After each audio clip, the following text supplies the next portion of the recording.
Yo, this is for you. I am my number one fan. For you, this is for you. I am my number one fan. For you, yo, this is for you. I am my number one fan. What? For you, I am my number one fan. Tell I'm trying to get you from here to there. What? I'm trying to show niggas it ain't fair. It ain't fair. How I just came up, but you not there. What? In the same situation you been in. They got the plan, you got the sound. You not just a groupie that's hanging around. They got the stage, but you bring the lights. Tell him what? What's up, y'all? What's going on, people? This is Reese. This is Arnold. And we hope you're all having a beautiful day today. Yeah, you know, because it's nice outside. I hope everybody's enjoying it. And you know who you're listening to. Need I say the name? Nah, you don't need to. All right, I'm not going to say it because you tuned in. Right. And in the immortal words of Dave Chappelle, you clicked on my face. Right.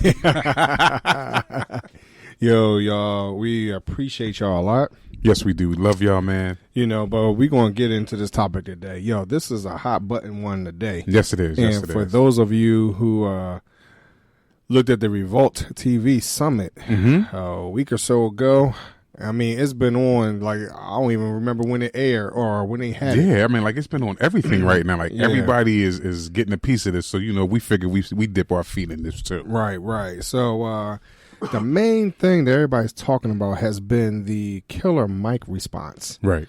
All right. So, T.I., he asked a question. Yeah, he had asked about when was America great again? And so he was addressing it to this young lady named Candace Owens. Yeah, she's a strong, I'm not going to say she's a strong Republican because after listening to her, we'll get into that. We'll get into that. Right. Well, you know, so he asked her because she's a very analytical person who relies, my take on her, she relies very heavily on numbers. Right. So when he asked her, basically, when was America great? And he was trying to give examples such as slavery. He gave two other examples. I can't remember offhand. Well, it was both of the examples where it has something to do with the degradation or slavery or the enslavement of people in this country during its period of growing. So, in that, Killer Mike kind of jumped in. Right. Well, no, he was asked. Bobby asked him. The Bull Johnson asked him. Uncle, what they call him? I don't remember. I forgot. They call him Uncle something. I keep forgetting his name, but he used to be on BET. Yeah. He's usually a moderator for a lot of these things. Yeah. I mean, he kind of asked, but my opinion, Killer Mike still kind of just more or less jumped in. It wasn't necessarily his turn. Cause I think he did ask. He wanted Killer Mike and the other girl to respond, but Mike jumped in first. Right. So, So in Mike's, the way he responded was very not just elegant, but he was bringing up quite a few different points. Exactly, and it was straight to the point. It was so good that it was anybody could understand what he was talking about. Right. So overall, he's saying that the panel itself really has 6 people on the panel. Right. The last person, it was actually 7 people up there. 6 were on the panel. 1 was the moderator. Right. And in this panel was 3 women, 3 men. Right. 2 of the women that were up there were very heavily Trump. Correct. Very heavy Trump. Correct. And which is, one was Candace, right? And I forgot. And the other one, I can't remember her name, but she was. I want to say Tamika, but that might not be right. Right. Yeah. But what I want to say is that she is part of Mothers Against Violence. Right.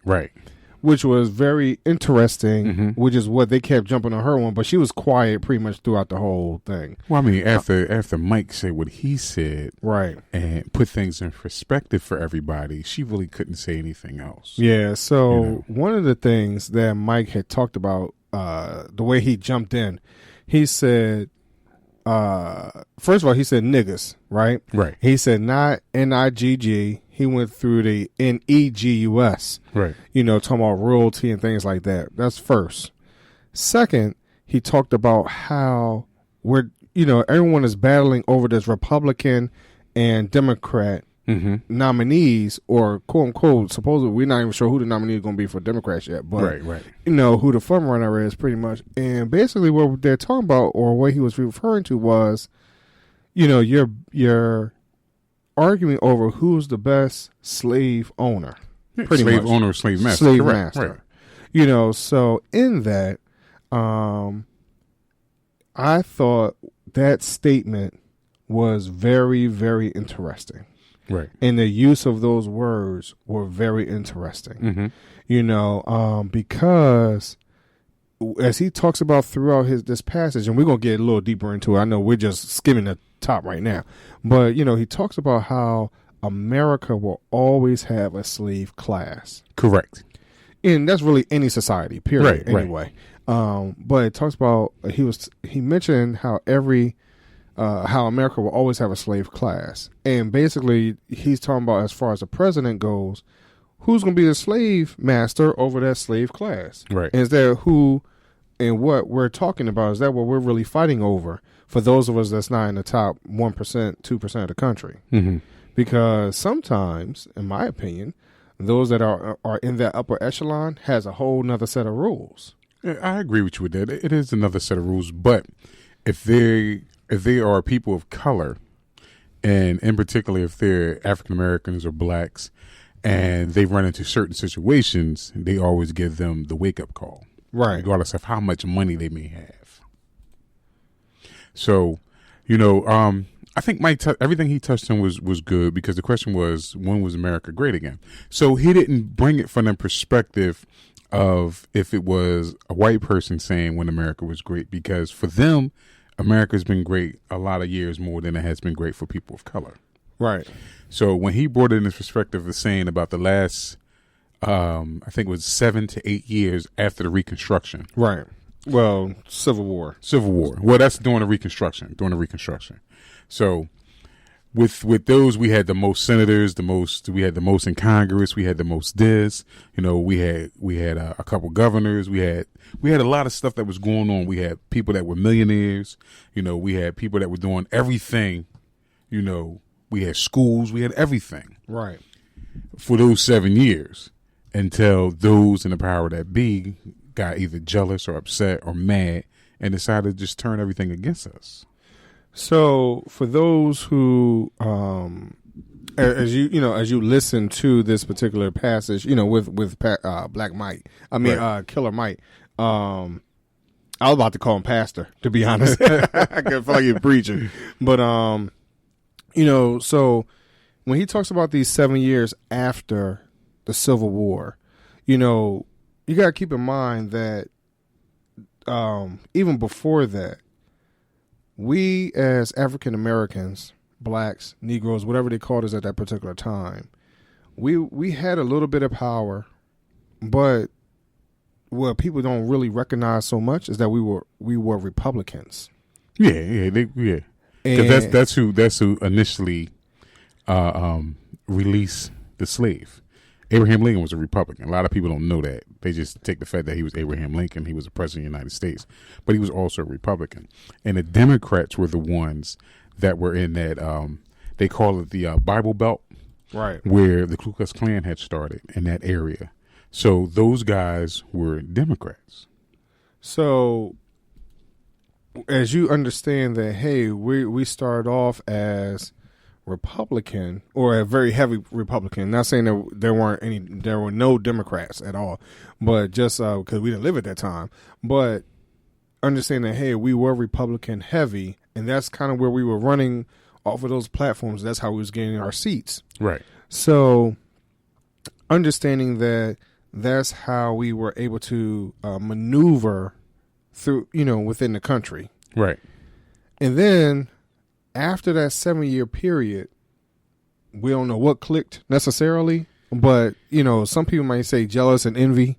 Some people, because how dare you, who we consider you 3/5 of a man, correct, be more powerful, have more wealth, a lot more successful, mm-hmm. and understand really commerce overall, right? Being education, whatever else, right?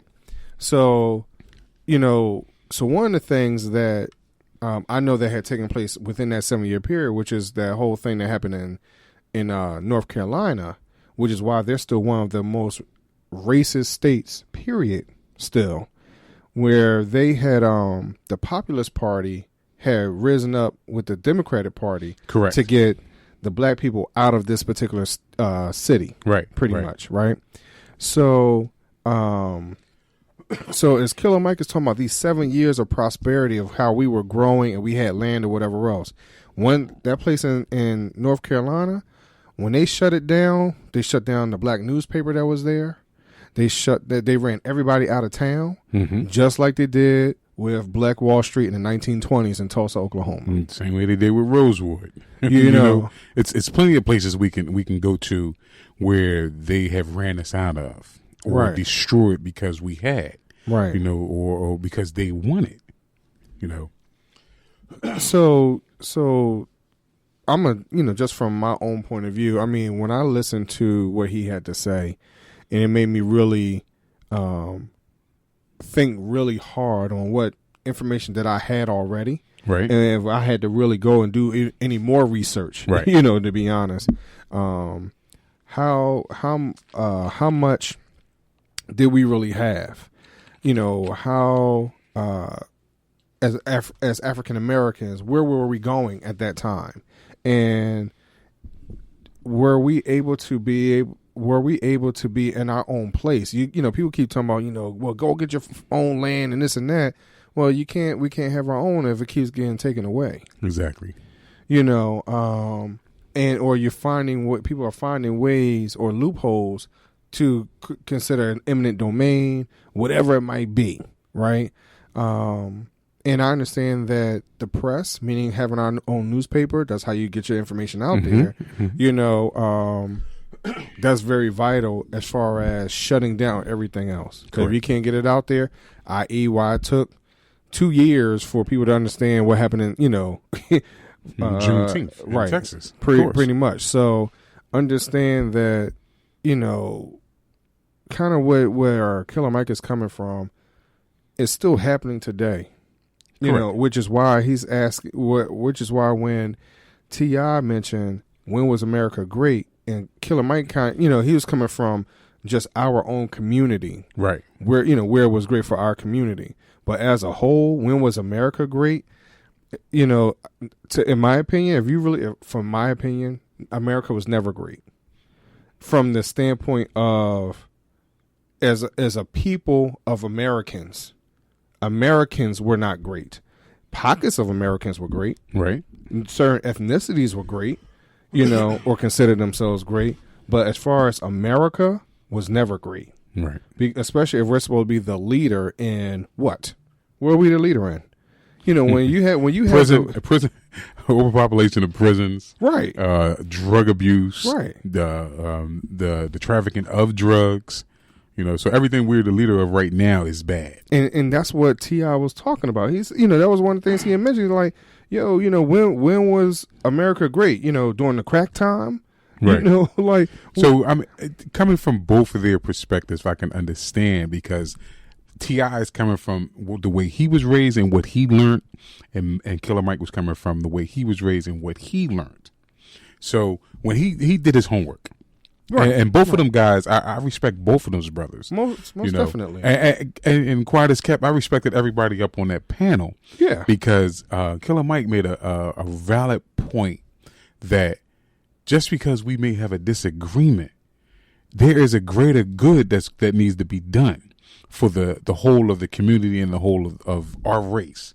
And that's what we always talk about community. We always talk about neighborhood. We always talk about everybody coming together. If we cannot fix us, how can we help our neighbor?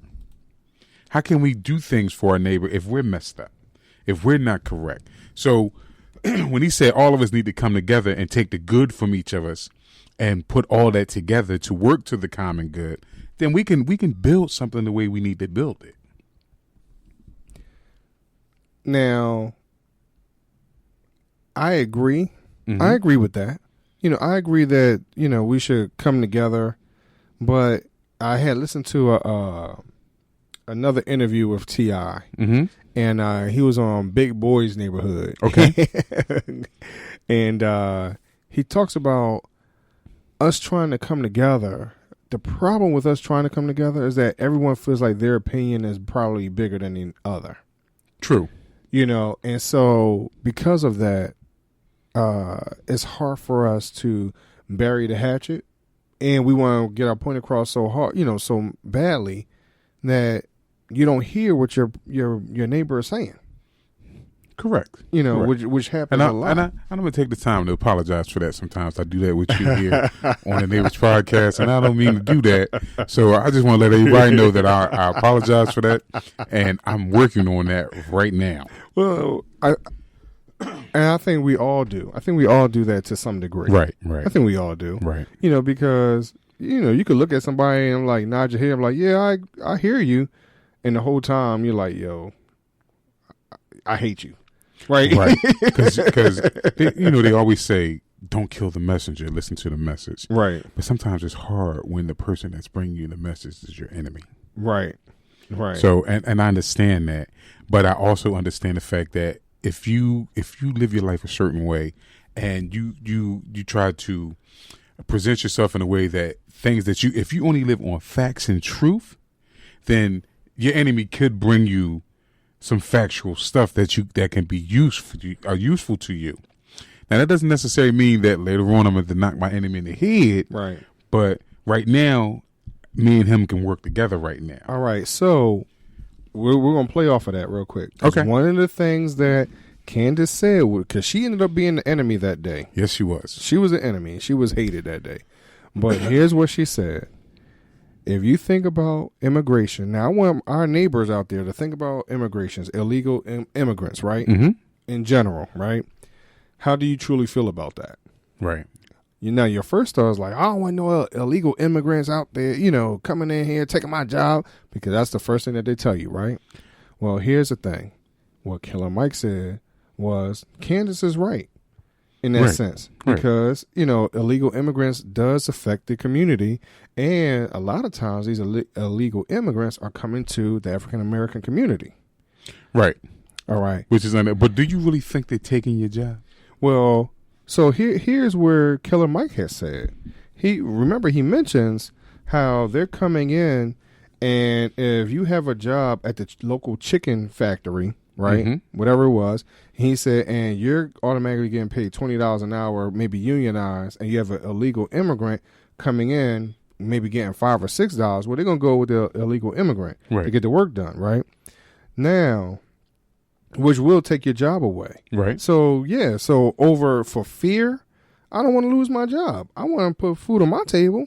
But the thing is that do you have compassion for that person that immigrates over here illegally that looks just like you? Exactly. And a lot of us don't. Because a lot of us coming from both sides. Right. A lot of us view certain immigrants that look like us in a different light, and those that come over here view us in a different light. Right. You know, so now one thing about that though, like even though they were talking from an African American Hispanic perspective, right, but that does not stop those that don't look like us. Right. I mean, that includes everybody. There's illegal immigrants across the board. Period. Of course. You know, but the focus is always on those people of color. Right. See, and that's one thing that we have to learn when we're striving to be the better versions of us. We have to learn that sometimes people throw salt in the game. Right. You know, they hit you with the Spengali. Watch what my left hand is doing, but my right hand is in your pocket. Right. You know, Pretty so much. you have to be aware of that. So once you got me bickering with my Hispanic brother, my African brother, my Latino brother, or whoever it may be, right, what are they doing on the other side? Right. Because there are a lot of other immigrants that are coming in. Mm-hmm. And they're being able to set up different communities. They're being able to do certain things. Right. Now, one thing that I can say about certain immigrants and certain communities, their family base is a little different than ours here in America. Mm-hmm. And what they do, like some Asians what they do is, and you see a lot of agents together. They be a lot of them in the house sometimes, but they're wherever they come from, and the people that's already here, they have a pool. And remember, we talked about this, right. And they put that money into the pool. So when cousin whoever comes over, they can say, "Yo, man, here's $10,000. Go ahead and get yourself on your feet." Right. The only requirement is you continue to keep putting in the pool, right? And then when our cousin come over, whoever come over, you get him a job, help him out, and give him some money too, right? So we neglect to do that because, for some strange reason, we are taught that black is wrong, that you don't want to do anything black. Right. That's why we don't buy black all the time. That's why we don't patronize black businesses and stuff like that. That's why we always saying, "Oh, we can't get nobody black to do something," which is wrong. Now, in some sense, you may get certain people that really don't know how to do something, and then you're like, "Oh, he can't do the job, so I have to go to this guy to do the job." Right. Me personally, I believe that I like to spend my money the way I spend my money, and I'm not a rich guy. I'm very frugal, but I like to have my work done a certain way. So in order for me to I don't have Jay-Z money, so I can't get Jay-Z work. I got Dunkin' Donuts money, so I need Dunkin' Donuts work. You feel me? I got Burger King and McDonald's money, that type of money. Even though they rich, but right. I mean, I have, and to be on that stage, this is the type of money I have. Right. So I have to pick and choose who I want.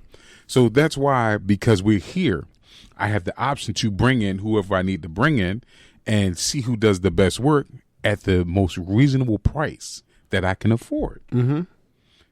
Sometimes it's a brother, sometimes it's not a brother. Right. And then you because the way we're taught and the way media and images are thrown at us, we always think black is wrong. Black is wrong. Black is wrong. Black is not wrong. Black is beautiful. Right. Black is strong. And I don't want nobody to think that we're trying to be one-sided about anything, because our main goal here at the Neighbors Podcast is to have a strong community, a strong neighborhood, and that means everybody from all races and everything to be together and work together as one to make a better life for us, because those of us that don't have a lot of money need to come together. See, I think one of the reasons why we're touching on this part, because unfortunately, in my opinion, as I'm looking at the agenda as a whole, it's just making it look, again, we're going right back to that.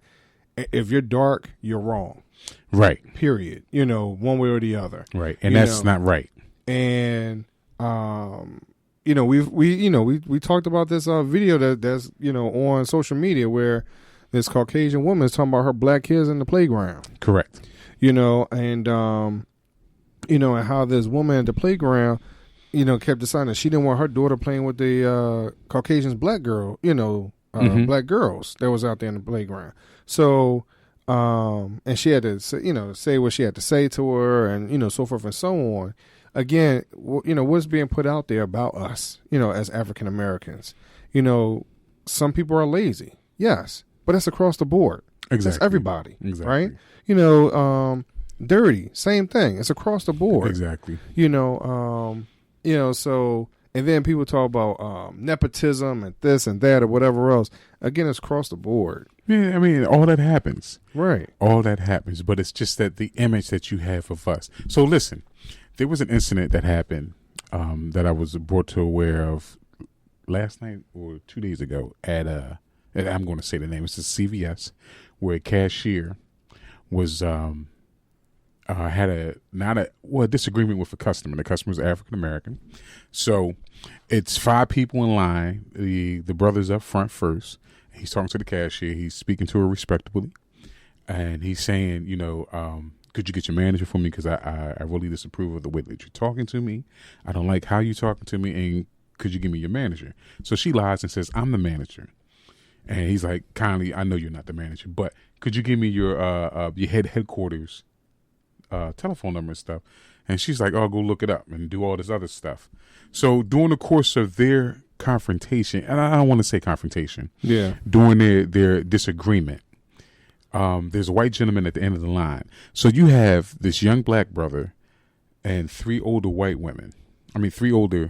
women, mature black women, and this white guy at the end. He walks past everybody, steps up to the brother, lifts his shirt, and shows him this gun and says, yo, do we got a problem here? So now you got this white cashier and then you have this white guy. And he's saying, yo, we can step outside. We can handle this. So he brands the gun. In this day and age and in this climate and the way that this atmosphere is, these women automatically were scared. Right? So you don't know if this guy's going to shoot up the store, shoot this young brother and kill his brother over some nonsense, you know. So they end up going outside. They had a few words and then they separated. So later on, as they leave, the cashier tells the 3 black women, "Oh yeah, he got what he deserved. He that's what he needed, you know." And it was a big exchange. So it really hurted one lady. So she waited around. So nobody called the cops during this incident. After the older black women left, the cashier called the police.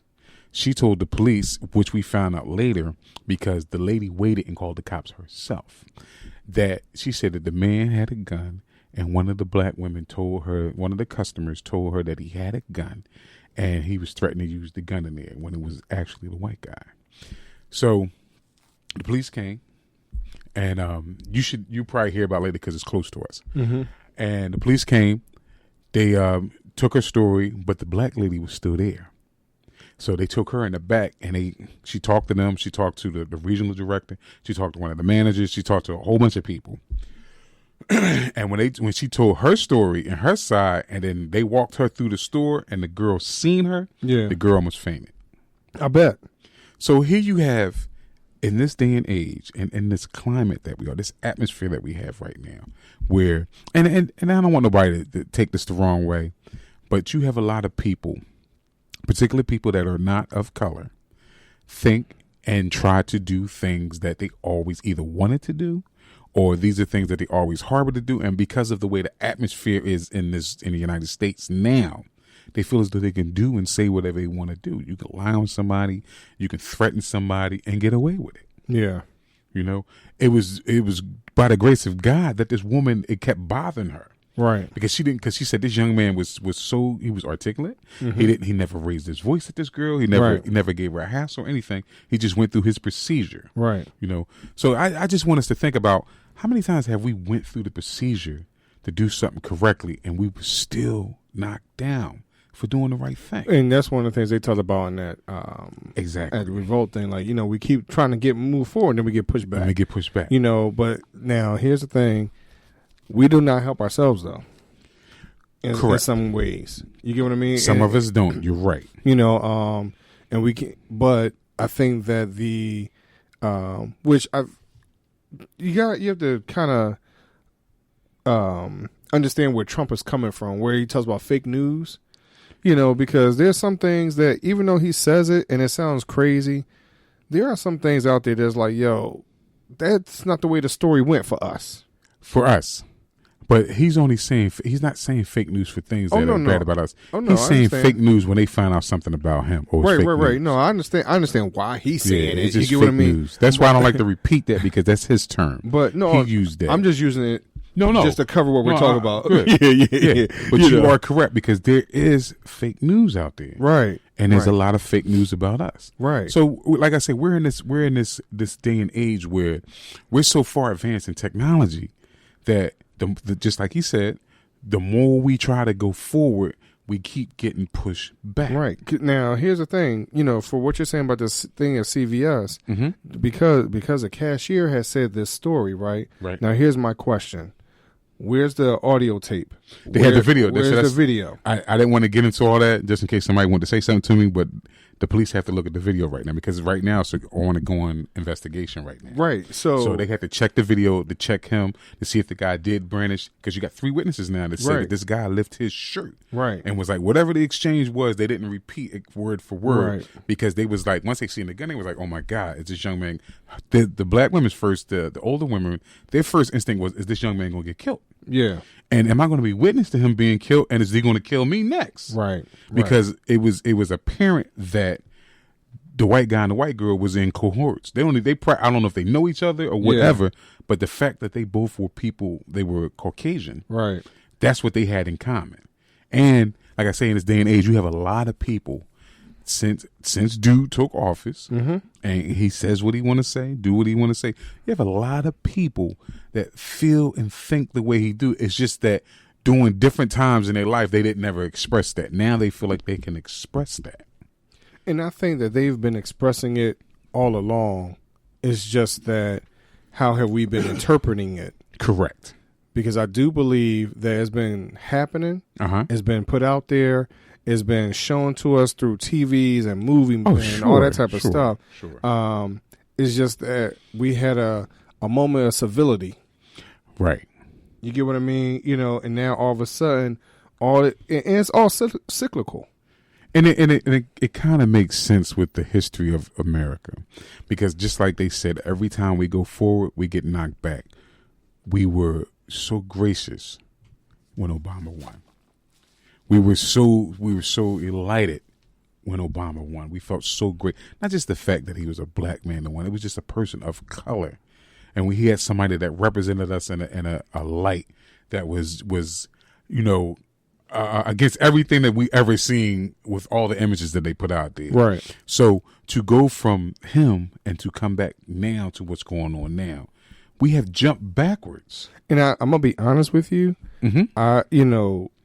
To some degree, Obama being elected is put us where we are now. Because to some degree, I don't think America was really ready for that. They may have not been ready, but Obama, even though all of us came out in droves, people of color, there's a lot of white people voted for him too.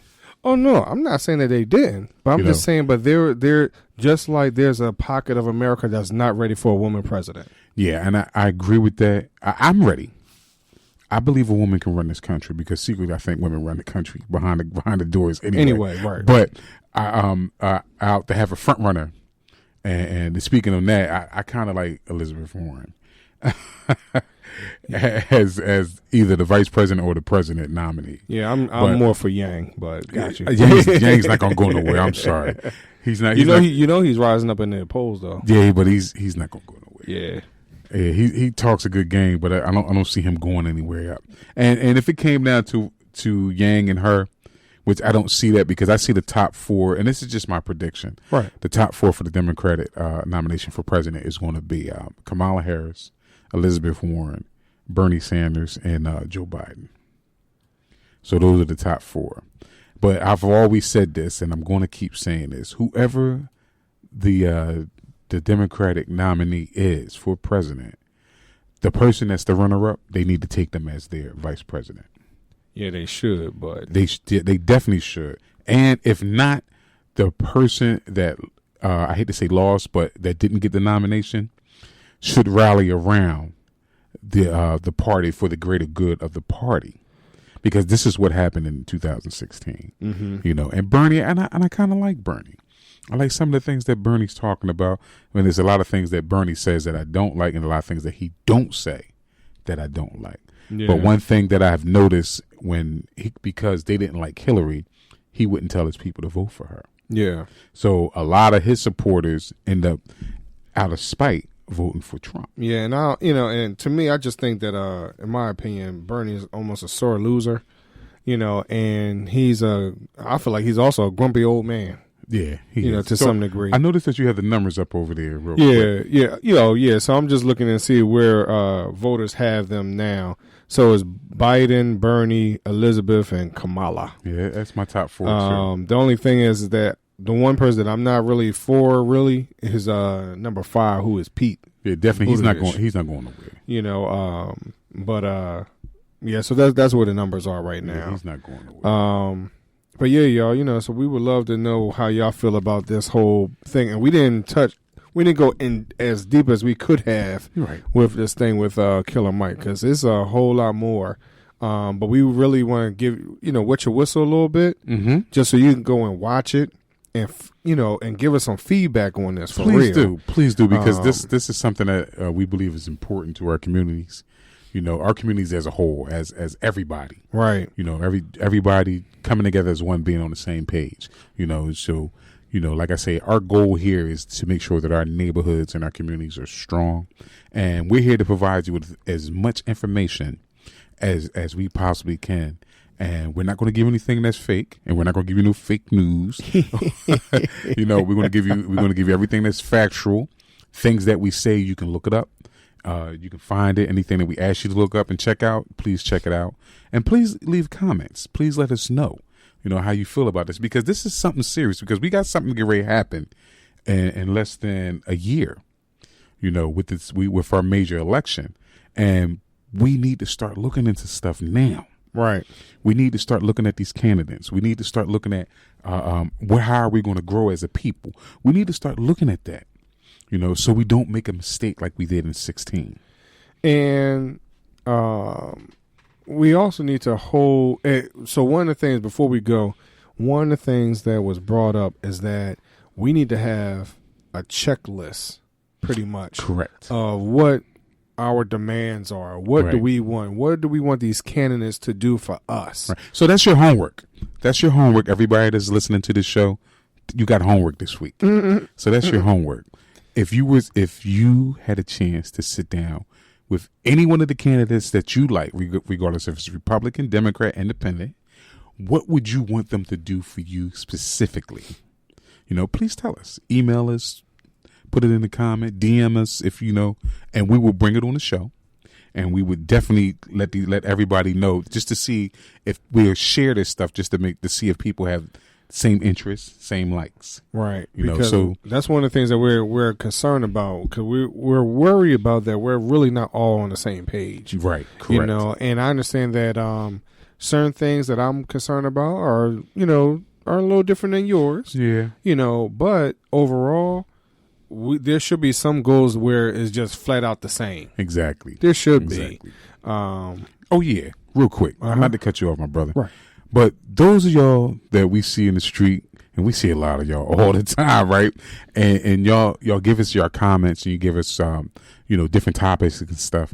And it's not that we don't appreciate all that. Right. But please sometimes just put that down on our Instagram or Facebook and on the Twitter account. Now I did let. Again, I know we keep saying we out, but we keep bringing back. But I do have to give a shout out to our real neighbor. Her name is Dawn. Yeah, shout out to Dawn. You know, and she keeps shouting us out, and we greatly appreciate it. Yes, we do. So yes, Dawn, Naybors. Yes, and we are on Spotify, Google Play, iTunes. What's that other one? Oh, iHeartRadio. Yeah, how so we forget about iHeartRadio. So we'll leave it like that, okay, Dawn? Dawn, please remember that's where we are, okay? Thank you, Dawn, and we love you. But we do appreciate your support. I know you are one of our faithful listeners. Yes. So it's not that big a deal, but but that's an insider thing. Right, right. So if y'all know who Dawn is, and or see those posts that she put, where she tags us in, you understand why we're pointing that out to her, y'all. All right, y'all. All right. As once again, we got to pay them bills. Like I said, I got to find me a different way to pay these bills. Yeah. I don't mind paying them, but all the time. Right. Well, we'll figure it out. And if y'all have some suggestions on that, let us know. Please. Please. Anything that you like. Anything you want us to discuss, anything you want to hear us talk about, or anything that you want to be a part of, let us know. Right. All right, y'all. Everybody, love y'all. Have a blessed week. And we holler at y'all. Stay strong, y'all. Peace. Peace. You are the agent and we look for change. You conquered the pressure and you did not fall, but you are a diamond and what's more than gold.